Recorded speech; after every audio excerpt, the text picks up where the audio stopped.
May libreng medical consultation naman ang Valencia City sa Cagayan de Oro sa mga residenteng naapektuhan ng pagbaha dulot ng malakas na pagulan. Ang City Social Welfare and Development naman walang patid ang pamamahagi ng relief goods. Tessa Aureliana Uwano ng Radyo Pilipinas sa sentro ng Balita. Tessa.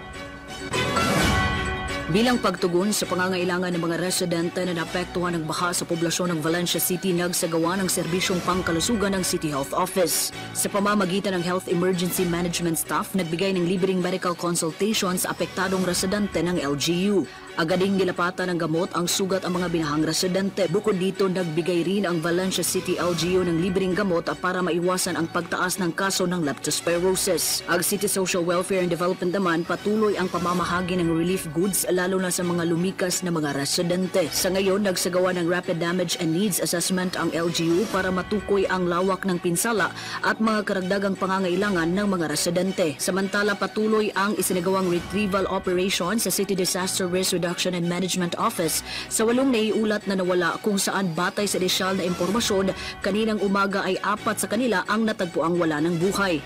Siniguro naman ng pamalaan na patuloy silang magmo-monitor para agad silang makatugon sa pangangailangan ng mga residente. Mula sa Cagayan de Oro para sa Integrated State Media, Tessa Aureliana Uwano ng Radyo Pilipinas, Radyo Publiko. Maraming salamat, Tessa Aureliana Uwano ng Radyo Pilipinas.